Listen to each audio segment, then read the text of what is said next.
Welcome to the November 14th. Welcome to the November 14th, 2022 Charleston County Planning Commission meeting. Please stand and join us for the Pledge of Allegiance. I pledge allegiance to the flag of the United States of America and to the republic for which it stands, one nation, under God, indivisible, with liberty and justice for all.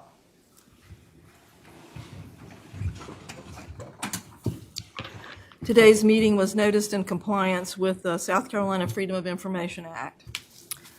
This commission acts in review and recommending capacity for comprehensive plan amendments, text amendments to the Charleston County Zoning and Land Development Regulations Ordinance, rezonings, and plan developments.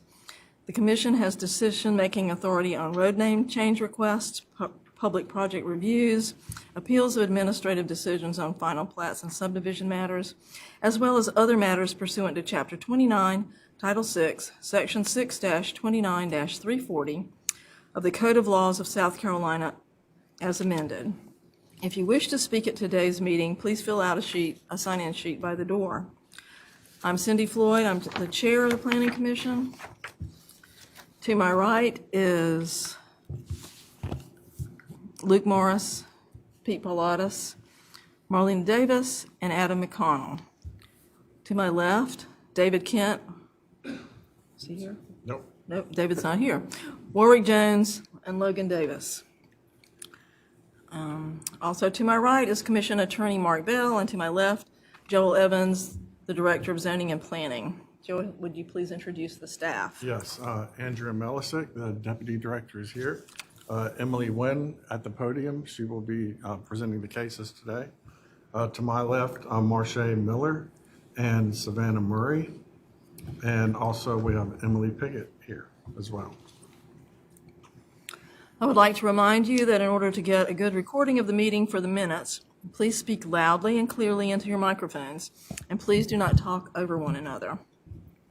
The first item on the agenda is the approval of the minutes from the October 10th, 2022 meeting. Is there a motion and a second? So moved. Do we have a second? Second. All in favor, or please call the roll. Commissioner Logan Davis. Aye. Commissioner Marlena Davis. Aye. Chair Floyd. Aye. Commissioner Jones. Aye. Commissioner McConnell. Aye. Commissioner Pilatus. Abstain. And Commissioner Morris. Aye. The ayes have it. The next item is a request to amend PD 152, the Buckland Plantation Plan Development, which was postponed at the September 12th Planning Commission meeting. Good afternoon. This is a request to amend PD 152, the Buckland Plantation Plan Development, to PD 152A. This property is located on Johns Island, and you may recall you saw this brought to you back at the September Planning Commission meeting.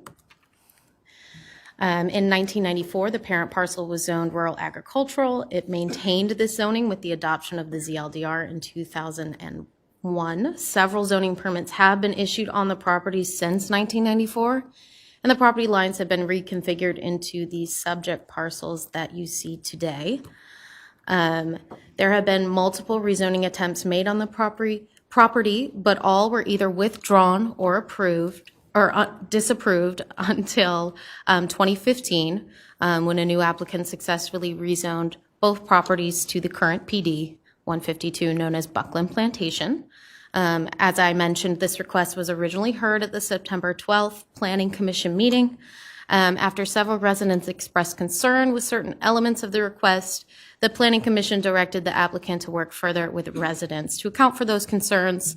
The applicant revised the PD to address concerns and presents this revised version. This is the property in the county as a whole. The future land use designation is rural agricultural, and this is the current zoning. We've also added a current FEMA flood zone map. You'll see that towards the rear of the property in blue, that is zone AE. Centrally located on the property in green is shaded X, and in purple is X. This is an aerial view to the north, to the south, and these are the subject property as photographed from Chisholm Road, and then at Belvedere Road. These are adjacent properties. Here's a comparison of allowed land uses. Something important to note is with this revised version, there are a maximum of 10 total docks to include 1 community dock, 7 private docks, and 2 joint use docks. Some more requested amendments do include, beyond updated language, updated wetlands information and stormwater requirements, those updated dock requirements, as well as updated buffer requirements. So they will defer to type I, type G, and type D buffers. However, the plant material will be reduced by 1/3 to allow for 33% of the buffers to be reserved for stormwater improvements. This is the existing conceptual plan. And this is the conceptual plan that you saw presented at the September 12th meeting. And this is the updated proposed conceptual plan that is presented to you today by the applicant based off community input. Staff finds that the approval criteria of section 4258J is met. At the September 12th Planning Commission, the following public input and speakers. And then the Planning Commission recommendation, again, was to defer the request to work further with residents. The plan development meets the required criteria, so staff recommends approval. This meeting was notified as required. We appreciate the staff's comprehensive report. Are there any questions for staff from the commission members? Okay, don't see any. Is there anyone here who wishes to speak in support of this request?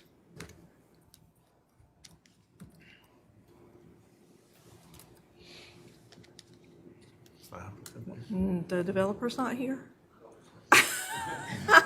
Sorry, we used to be an applicant section. So hi, my name is Todd Richardson. I'm the land planner and landscape architect of this project. I am in full support of this project.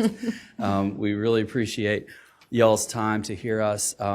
Since we were last here, we had 2 meetings with adjacent neighbors off of Belvedere. I met with a small group.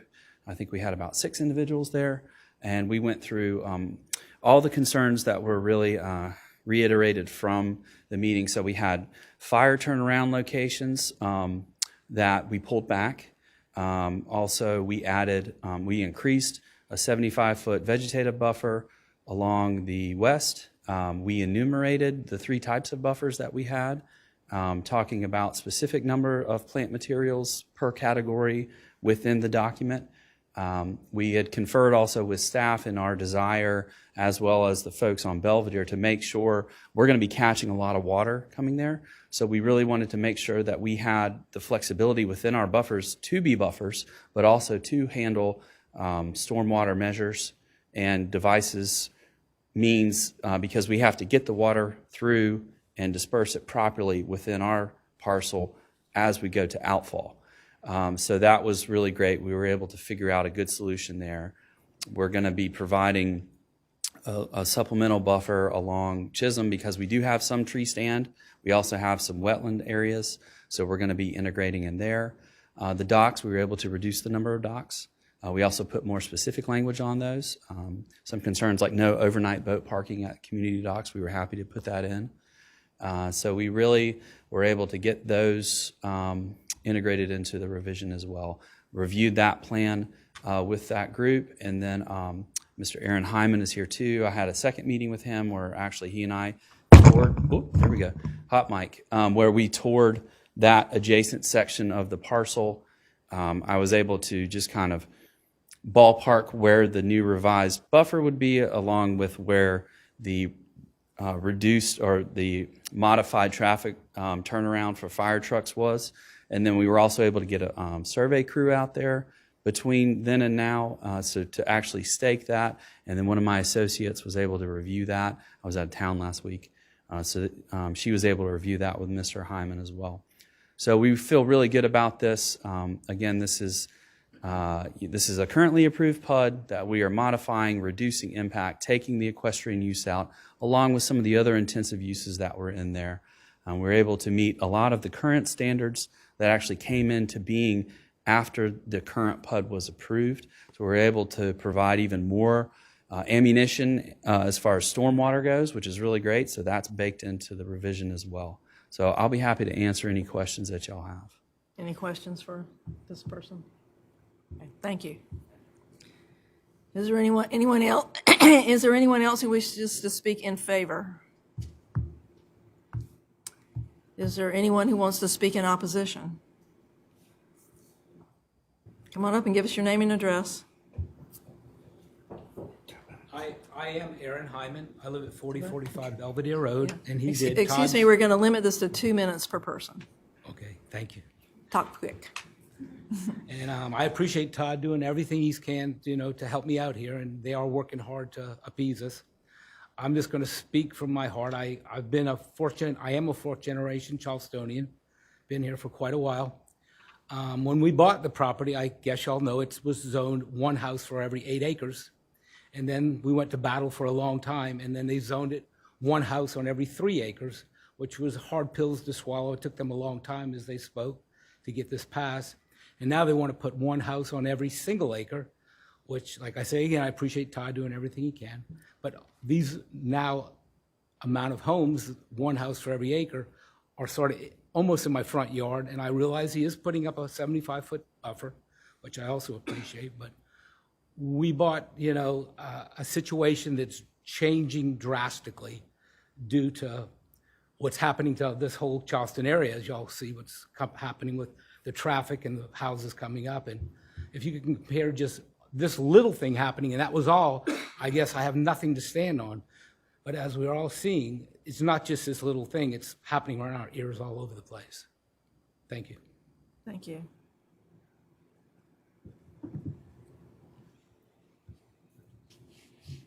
Hi, 2 minutes.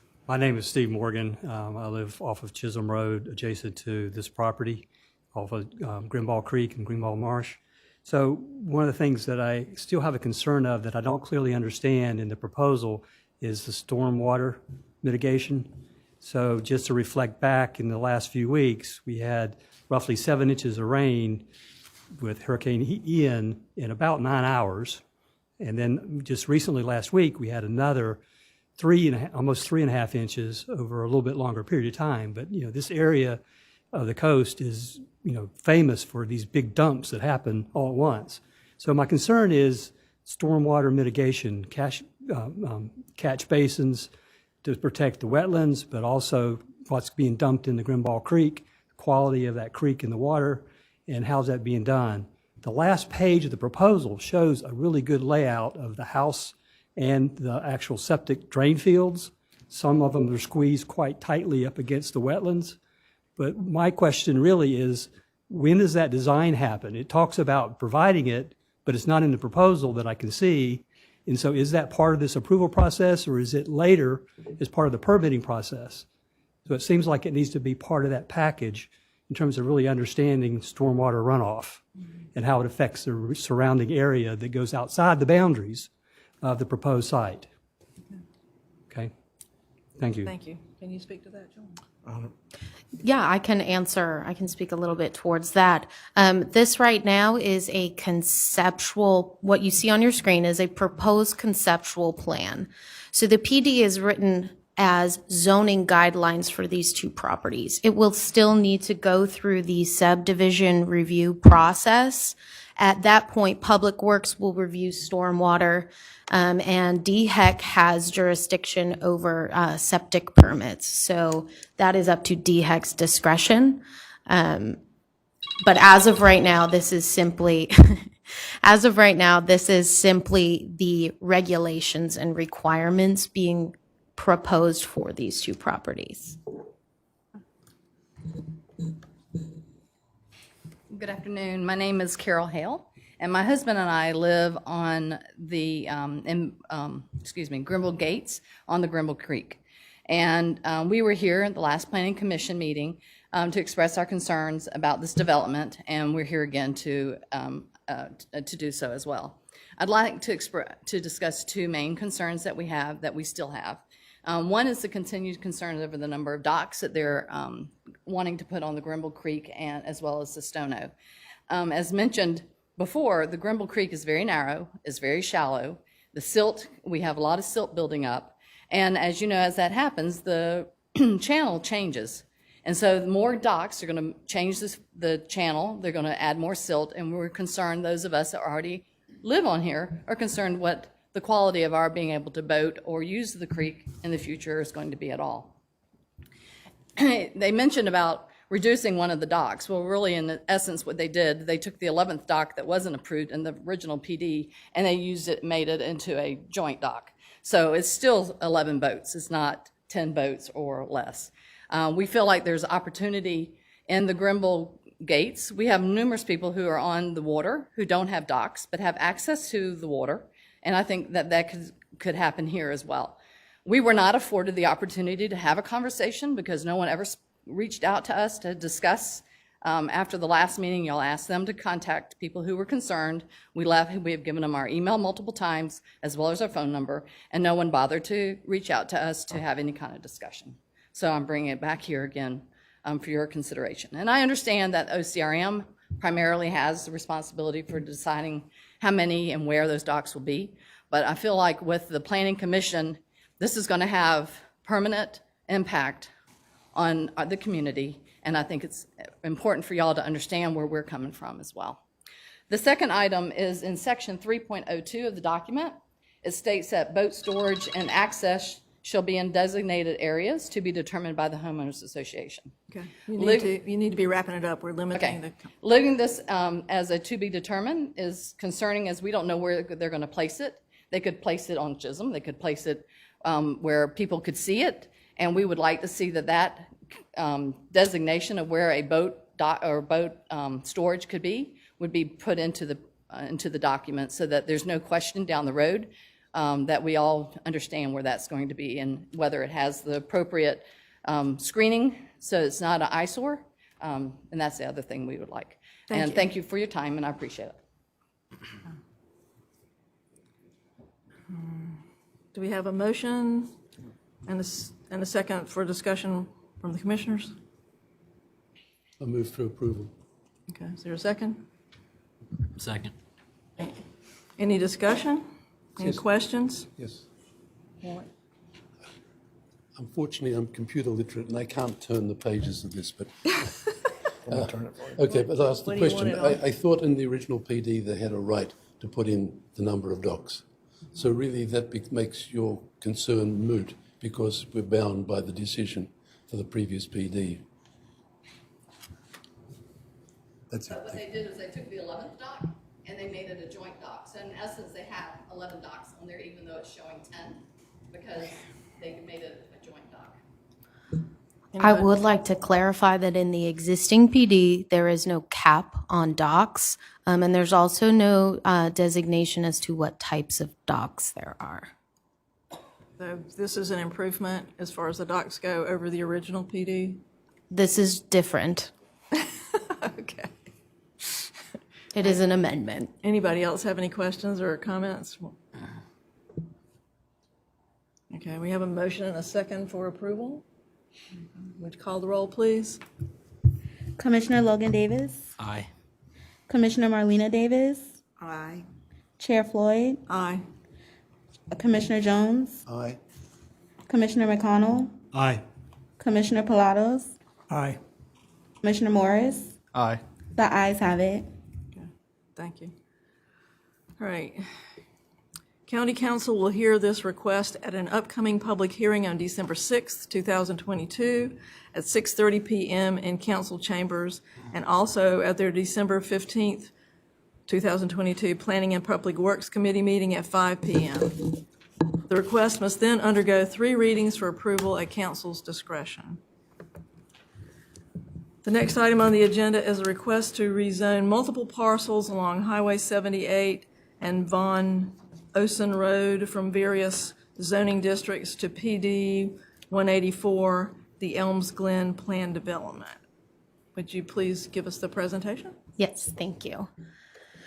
This is a request to rezone 10 parcels from R4, NC, and PD 70, which is the Highway 78 plan development, to PD 184, the Elms Glen plan development, to allow for development of single-family detached and attached units with a maximum density of 8 units per acre, as well as an area reserved for office, commercial, industrial use.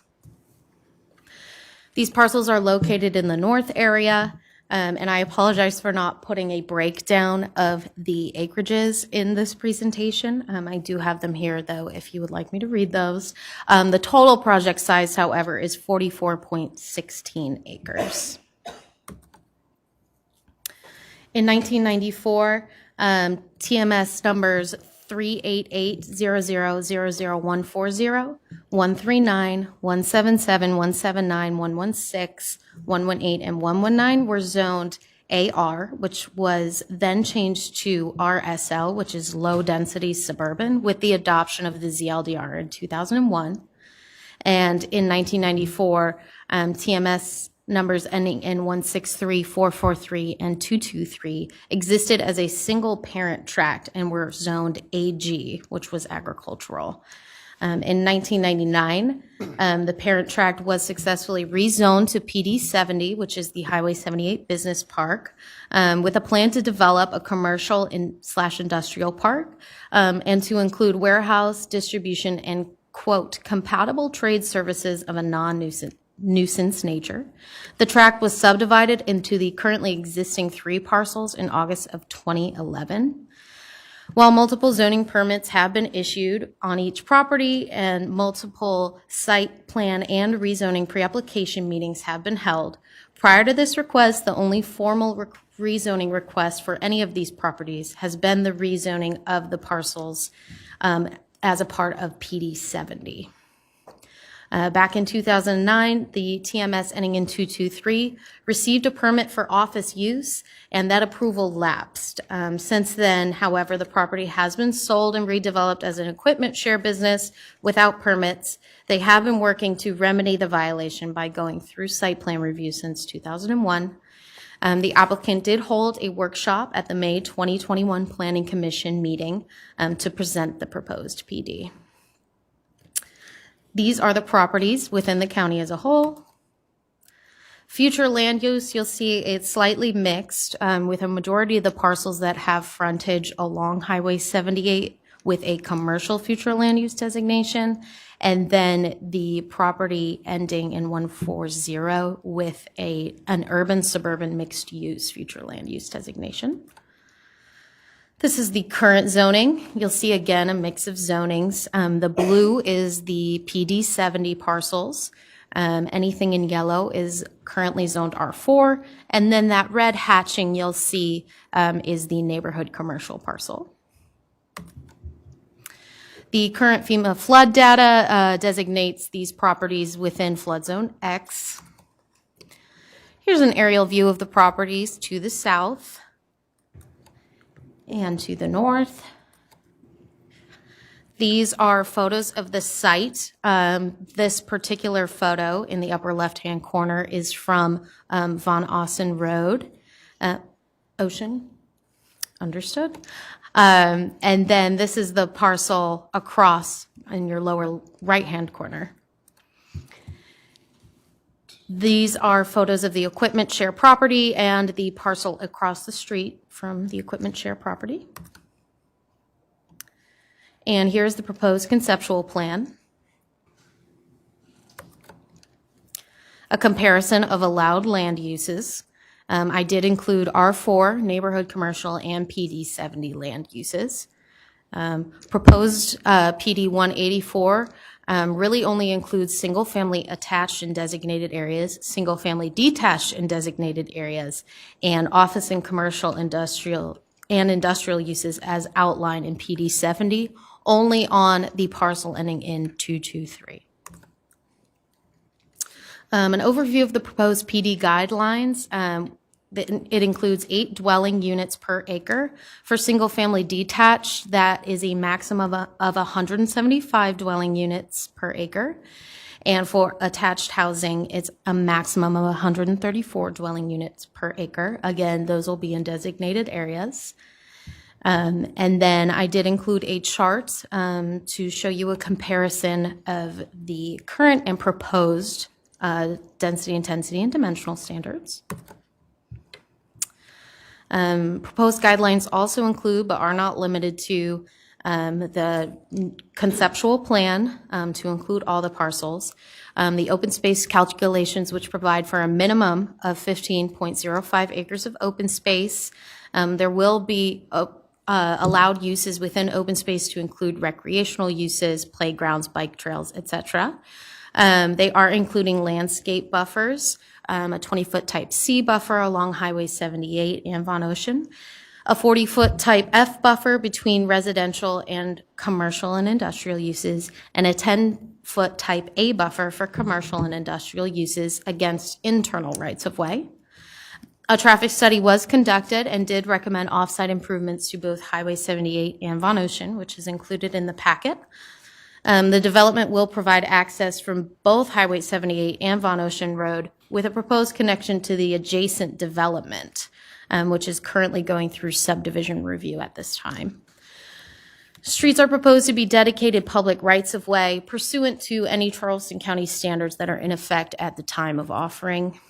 Staff finds that this plan development meets the approval criteria of Section 4258J, and staff recommends approval with the conditions here that include but are not limited to the final plat for the 4.3 acre portion of the tax map number ending in 140, proposed to be included to have a recorded plat prior to final council approval. No letters in support or opposition have been received, and this request was noticed as required. We appreciate the staff's comprehensive report. Are there any questions for staff from the commission? I guess I have 2 questions. The first is regarding approval criteria. The development is consistent with the intent of the comprehensive plan and other adopted policy documents, and it talks about its designation as an urban suburban mixed use. But there is a commercial portion, but it looks to be kind of separate from the residential portions. Mm-hmm. Can you explain why the staff saw it as mixed use, I guess? So the urban suburban mixed use designation is to allow a mix of uses, not necessarily a mix of uses in a single development. So a mix of uses in these areas is going to be, maybe a gas station on one parcel, but residential can still be developed. And this is where you're going to see your higher density residential in these urban suburban mixed uses areas. So it's not necessarily to be on a single parcel, just in the area as a whole. Gotcha. And my second point, and it might be more for the plan applicant, but the adjacent property going under subdivision review, it looked like it requires access through this development. Is that correct, or does it have connection to 78? So there is, they are proposing a connection, and perhaps Andrew could speak a little bit more to this, but there is a connection proposed, and I believe that they have worked very closely with the developer of that property to secure that connection. A connection to 78, or? Oh, to the adjacent development. Is right. That it looks like the only way to get that to that adjacent development is through this PD. That's correct. Okay. Okay. Thank you. Any other questions? Okay. Is there anyone here, including the developer, who wants to speak in support of this request? Hi, my name is Andrew Todd Burke. I'm the landscape architect and land planner for this project. I am here to answer any questions that you may have. And just to further answer that question, that development next door is also by the same developer. The reason that it was not included as part of this PD was because there is a drainage way, which is a right-of-way, not just an easement, and the county's code does not allow for PDs to cross rights-of-way, whether they be roads or drainage. So in essence, the neighborhood will feel connected, but it cannot be together just due to the current county ordinance. Okay. Does anybody else have any questions? Adam? Why limit the multifamily units to 8 units per acre? Why not a higher density? Just curious. The multifamily as being the townhomes? Sure. Yeah, because they're townhomes, attached units. Really, it just comes down to the way that this property works out. There's a lot of grand trees, which we intend on saving, and we really can't fit that many more parcels on here. So to get a good mix of single-family detached and attached units, that number just really worked out.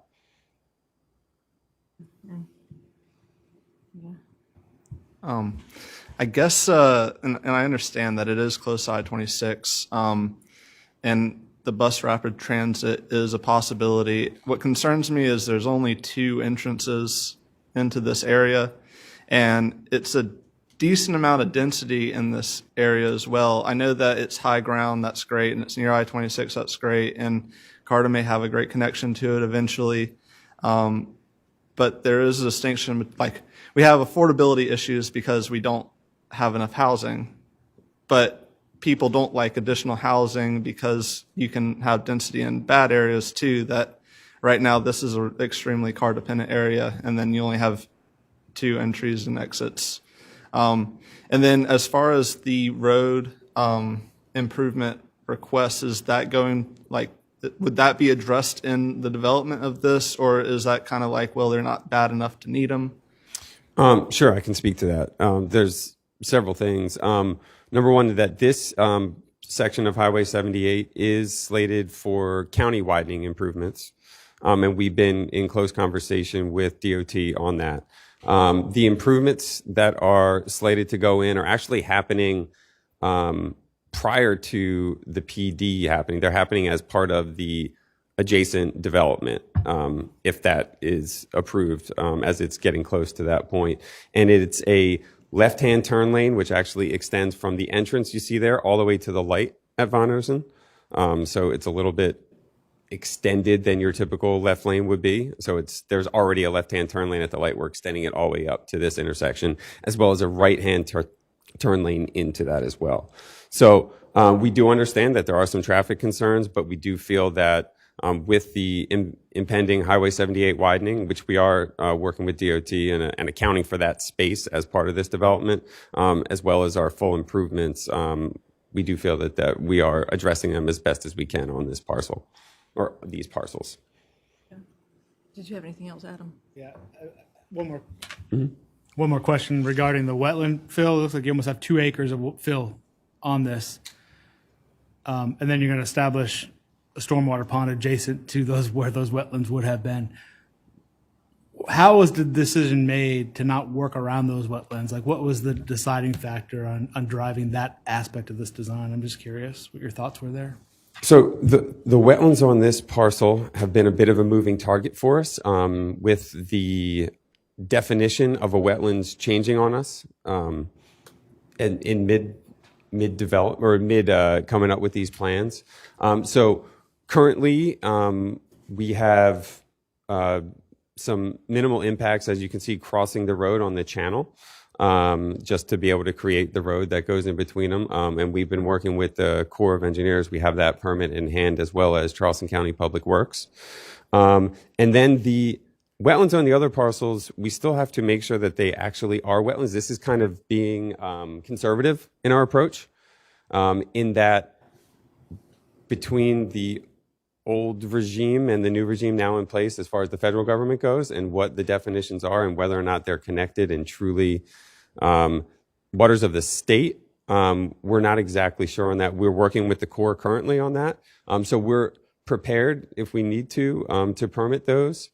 But basically, the working around them, at least in the lower half, is particularly difficult as it isolates a good portion of the bottom half of that site and does not allow for a lot of stormwater detention, as much as we could get in a pond. And the small portion up at the top provides difficulty in being able to access the parcel, the northwestern portion to the southern portion, as that's a very tight area to work around there.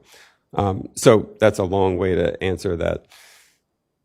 We're pretty sure that they're wetlands. The Corps has been back and forth on whether or not they are or not. If they are, we will certainly need to go through their permitting efforts in order to affect them. And if not, then we won't have to, and they're not wetlands. Okay. Anybody else have any questions? Okay. All right. Is there anyone here to speak in opposition?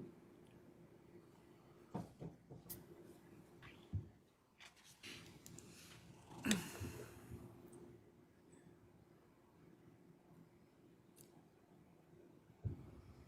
have to introduce myself. I need your name and address. Oh, my name is Beth Stone. I live at 3288 Miller Drive in Latson, which is in the Ridgewood subdivision. I'm here to talk about the larger picture of the effects that PDs like this and the one that was approved last month and industrial and commercial development has on Highway 78 and the impact on all residents living from basically the new apartment complex, Heaton Place, Ridgewood, Woodside Manor, Lincolnville, and all the other residential areas on the Charleston County and, of course, the Berkeley County side of Highway 78. 78 must be widened to at least include a middle lane and at best two lanes in each direction. The PD has, the proposal is indicated that they have done the study of 78 in Von Ocean, and that's really good, but those improvements must be done prior to the building and construction and all those things. The words flexible zoning were used during last month's meeting by the developer of Mills Crossing, and that PD's request was approved. Mills Crossing will have the same access to 78, will have access to 78 via Mill Street and via Dunmire to Von Ocean. So before flexible zoning is approved for Elms Glen, which will share Von Ocean with the already flexibly zoned Mills Crossing, Von Ocean must be improved. I got lost. This PD, Elms Glen, was originally presented in April of 21. It included the property next to Woodside, and I believe that is ends in a 3-1, where they're saying that they're going to have a future development. And in the paperwork, it said that they had a connection that will also help them access Highway 78. And I thought that the development would not be done next to Woodside, but it looks like that's in the future, and I'll ask you about that. These are some of the effects happening on Highway 78 right now. Pinewood Drive, a 30-mile-per-hour residential road. Oop, time up. Yeah. So There are a number of developments that are already affected. Is that what you're? Yes. Ridgewood, it's a major cut through. Pinewood, tractor trailers because of all the industrial development. The LCRT route from Berlin G to the fairgrounds has been eliminated because of the traffic issues. Taylor Farms is being built on the Berkeley County side across from our new apartment complex. They also have 100 homes or so access to Highway 78. And if y'all have never been on 78 at any time of day or night, please get in touch with me. I will let you know what goes on since I live off of it and you can't turn onto 78 from any of those neighborhoods on the Charleston County side. And it's only going to get worse. Okay? Thank you. The developer, or representative, could you address any of those traffic concerns that she has? Sure. So I think in regards to the improvements being done before anything happens with the PD, those are already in the works. They're currently under review with SCDOT and very, very, very close to being approved. And so that would happen with the adjacent development and will be in place prior to any construction activity happening with the Elms Glen PD, as that still has to go through a full design review and subdivision review. And then as far as the improvements, Highway 78 is being widened by the county. It's a county project. And like I said, we're working with them in order to plan for that, making sure they have the space on our property at least. Okay, all right, thank you. Adam? One more question regarding the connectivity, basically between, we have the PDD, and I know that's what we're sort of looking at now, but you have this auxiliary development, and that's not connected to an adjacent road. It's cul-de-sac there. What was the decision why was that decision made? Why not connect those so you have interdevelopment connections there? So there was two things with that. The first is that where we have our road coming up there, SCDOT did not like how close it was to the intersection. And then when we had our initial, we had a community meeting, it was brought to our attention that that neighborhood specifically was a cut-through area. And it was not desired to have another way to get out to Von Ocean or 78 from there. So we wanted to respect our neighbors as part of that discussion that we had with them. So regulatory and the adjacent communities' wishes specifically. Thanks. Is there a motion and a second to start the discussion among the? Move to approve. Okay, is there a second? Second. Okay.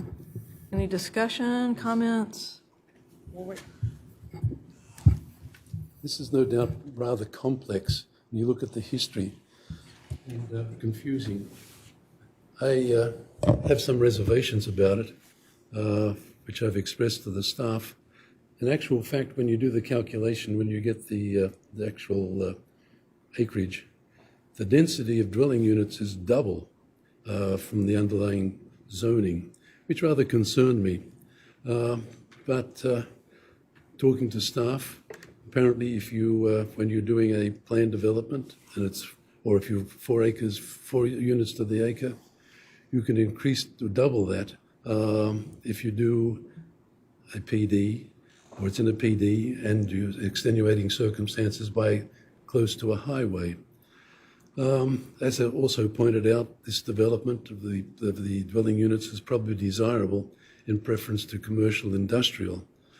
So I don't know, I would support this, but with some reservations, but I've heard the complaints about access and whatever. But despite my uneasiness, I will support this issue. Go ahead. So I'm going to vote against it, but mainly because I feel like it's kind of an uphill battle to promote additional density or incremental density to address the affordability issues that we have. And I think that this is just going to be density in a bad area that's going to require extreme car dependence and make, the other issues that we're seeing in Charleston County worse. So that's all. Is CARTA working in that area, do you know? To provide bus transportation? I'm not sure. Did their letter? There was a letter of coordination? coordination Yeah. provided from CARTA. Okay. Adam? I just wanted to clarify the motion. There were some suggestions that staff had recommendations, so I didn't know if we wanted to clarify the motion to include the recommendations that staff had. Or not. Definitely. Okay. Thank you. Anybody else? Ready for the vote? Call the roll, please. Commissioner Logan Davis, Aye. Commissioner Marlena Davis, No. Chair Floyd, Aye. Commissioner Jones, Commissioner McConnell, Aye. Commissioner Pilatos, Aye. Commissioner Morris, Nay. The ayes have it. County Council will hear this request at an upcoming public hearing on December 6, 2022, at 6:30 p.m. in council chambers, and also at their December 15, 2022, Planning and Public Works Committee meeting at 5 p.m. The request must then undergo 3 readings for approval at council's discretion. The next item on the agenda is an update on the comprehensive plan review. Hello. So we are almost ready to launch our 5-year update of the survey. It's currently being built, but I wanted to take a few minutes just to kind of go over the questions that we're going to be asking and what it will entail. So the survey will start out with a brief description of why we're here and take some time to just review the comprehensive plan in total or in whole. We're going to ask that those who take the survey review sort of each element, and we also go through how they're composed. So you have your vision, which moves into the goals, and then the strategies that are used. And we define them as they are defined in the comprehensive plan. And so moving on from there, we go into asking some demographic questions, like if you live or work in Charleston County, how long you've lived here, maybe what attracted you to the area you live in. And we currently have it where we ask you to kind of identify the neighborhood you live in. We have it broken down by your planning areas because some people, are not as willing to give up their full address. The comprehensive plan will be listed in full or linked in full so that you can take your time and kind of go back and look at it. In the actual survey, we'll only include what the goal is for each element, and we're asking you to look at that goal and decide whether or not you think it will still be relevant in 5 years, or if we need to go ahead and take some time and, tweak it so that it ages well. And after that, we also have you reviewing the vision for Charleston County, which will come first and then feed into each of the 11 elements. Once that's ready, which it should be hopefully sometime this week, we'll be sure to share it. And we'd love if you guys would help us as much as possible getting it out there to our constituents and everyone interested. That is it. Anybody have any questions for Savannah? Okay, thank you very much. Thank you. Okay. Next item is the director's report. Sure. It's different from what you sent out in writing. We're moving forward with the Mount Pleasant overlay update. Hopefully, we'll wrap that up soon, next few months, and bring something to Planning Commission on that. I think in the report we have a list of the applications that we've had for site plan review and BZA and subdivision. They're still up.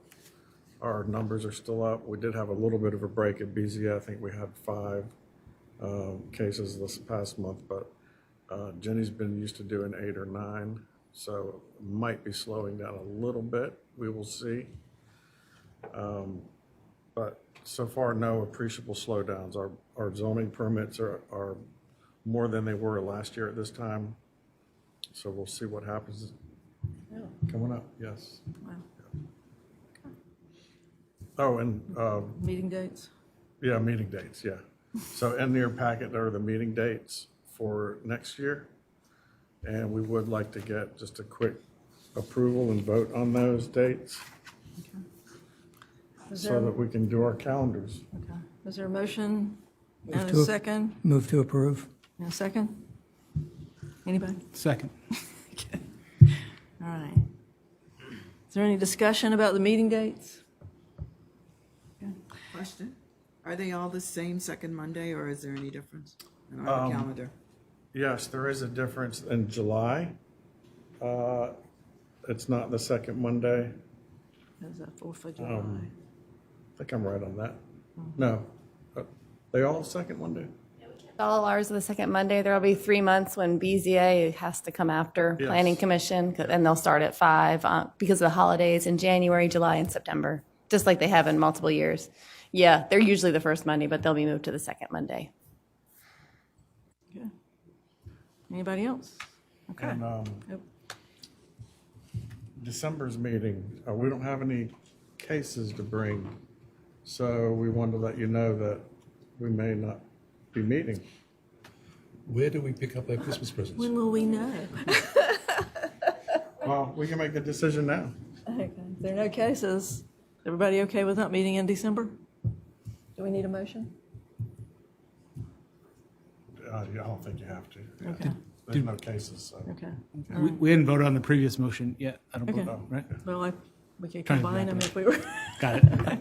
All right, would you call the roll? Commissioner Logan Davis, Aye. Commissioner Marlena Davis. Are we voting on the dates? Yeah, the dates. It sounds crazy, but. Chair Floyd, Aye. Commissioner Jones, Aye. Commissioner McConnell, Aye. Commissioner Pilatos, Aye. and Commissioner Morris. Aye. Ayes have it. The last item on the agenda is the chair's remarks, and I just want to say this is in all probability, since we're not meeting in December, this will be my last meeting ever. I've been involved with all this since 1999.